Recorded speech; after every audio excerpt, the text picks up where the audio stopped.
before I do. Today what I'm going to do is I'm going to tell you a story about the evolutionary dynamics of what I consider to be a remarkable mechanical system. And that's the mechanical system that underlies these fast strikes that are used for fighting, as Patrick just talked about, as well as feeding. And I have two goals. One goal is to tie together a series of papers that we published over the past couple of years that we're realizing are starting to tell us a more complete story about how these remarkable mechanical systems evolve.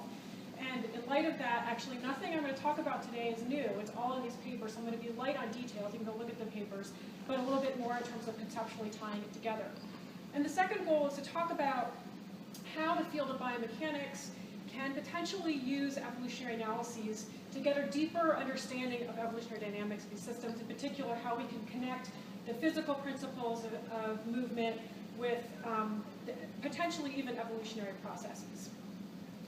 So when we talk about biomechanics, a lot of us, myself included, use a series of equations, and they're all from first semester college physics, mechanics, which many of you probably have forgotten about, but they're really useful. We use most of these. And then a few biomechanicians incorporate phylogeny into this. And largely this falls under the category of comparative mathematical and mechanical analysis. So if you manage to move beyond one species, you then just perform that same mechanical analysis on a second one.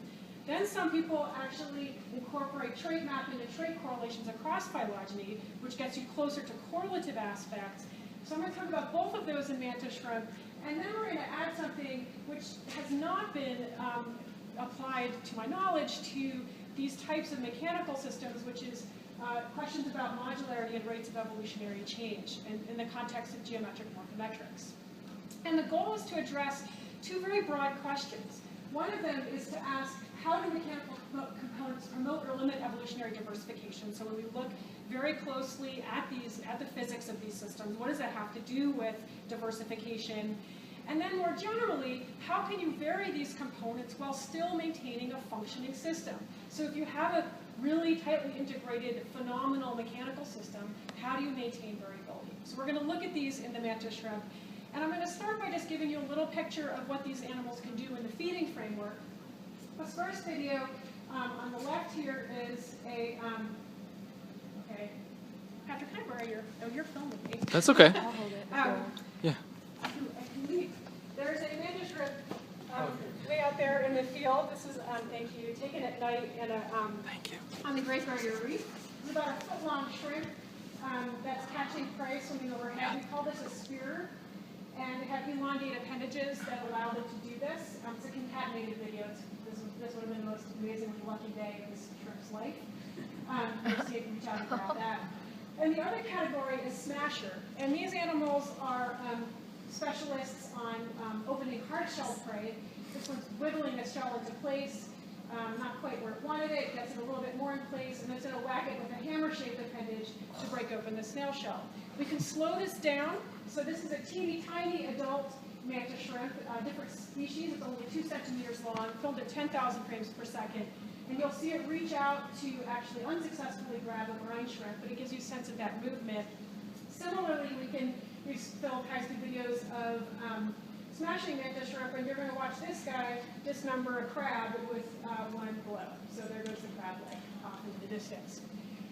When we talk about a biomechanical approach, the first step is always to just look at kinematics. And so now, just exactly, it's a 10-year anniversary of measuring the kinematics of this animal, the smasher. I had always looked forward to measuring the spears because I thought, wow, you know, they are capturing evasive prey. They must be even faster and more amazing.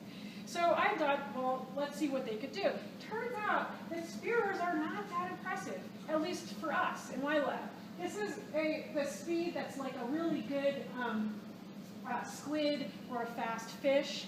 And by comparison, a smasher is moving with an acceleration on the order of the bullet in a muzzle of a gun, less than 2 milliseconds.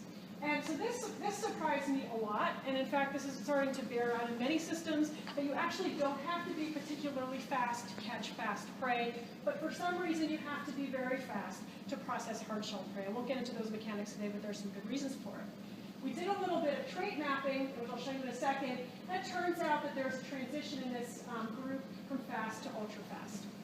So we can look at that, we can look at some of the correlations, and I just wanted to mention that, you know, the other thing that I had in my head was that once you could get this kind of bullet-like movement, I was thinking, these animals are going to diversify like crazy. And if you look at the press and their interpretation of my work, it cannot be 5 minutes. Holy cow. Sorry, I'm on. Okay, good. Give me a heart attack, and I work in speed, man. My fault. So I'm thinking, you know, these animals are going to take over the world. That's what the press thinks as well. And so we're going to look at that. What happens with this transition in terms of rates of evolutionary change? So this is a very pruned phylogeny of mantis shrimp. There are over 450 species. But you can see a little over 50 million years ago, there was this transition from the fast spearers to the ultra-fast smashers. So that's a classic trait mapping approach. And then what I want to do is look at some of the correlative and modularity analysis and see what they tell us. But first I'm going to give you a little bit of a biomechanics lesson here. So what we've done is we've broken down these fast systems into 3 critical components. The engine, which is the muscle in this case, an amplifier, which is a spring and a latch, and a tool, the boxing glove. And if you want to enhance power, what you do is you've got force and distance over time, rate of energy transformation. And what animals do is they make time really, really small. So they enhance the power, and they do this by incorporating the spring and latch system. Now this is not optional. So these powerful strengths cannot be performed with muscle alone. For a mantis shrimp, we've calculated how much theoretical wattage their muscle would have to produce if they were directly contracting their appendage. This would require 10 to the 5th watts per kilogram muscle, which is impossible. So the fastest, or one of the most powerful movements from a muscle is 400 watts per kilogram. So 3 orders of magnitude more power. That's provided through a latch system. This is not a direct muscle activated system. It would not work if that were the case. So for those of you who are like, I really wish I had not come to this behavior session, I did not be learning about physics, let me just break it down really simply, because this is critical for the rest of the talk. So we've got the tool, we've got spears, we've got smashers, and then we actually have a basal mantis shrimp that's more like a club. All of them have an exoskeletal spring and latch and a muscle, and they all pretty much work like a crossbow. A slow muscle contraction stores up elastic energy, a latch releases it, it decreases that time constant on the bottom, enhances power. In the crossbow, that guy can never throw an arrow at the speeds and accelerations that crossbow allows him to do, even though it's the same muscle doing it, okay? So now what we can do is look at the engine amplifier tool and their evolution across this group. Now that we've broken it down into these mechanical components. And again, we'll look at the components, but actually we'll also look at it all together through geometric metrics. So first, surprise. First we looked at the evolutionary history of their sarcomere lengths. This is the muscle, that's the contractile unit of a muscle. The longer the sarcomere length, the more force you can produce. The shorter a sarcomere length, the faster you can contract that muscle. This is relative to the size of the appendage.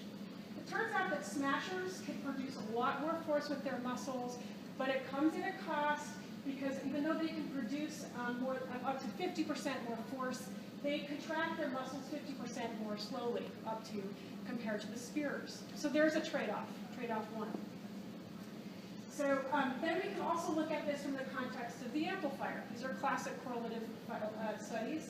And here we can look and see that relative to the size of the appendage, the work produced by the muscle, force times distance, is substantially larger relative to body size in smashers and spears. This is good. This makes sense. This is like the validating part of comparative stuff when you're doing biomechanics, that yes, indeed, smashers have a more powerful system. Their springs are also providing more work. This is going to enhance their ability to perform these movements. Great.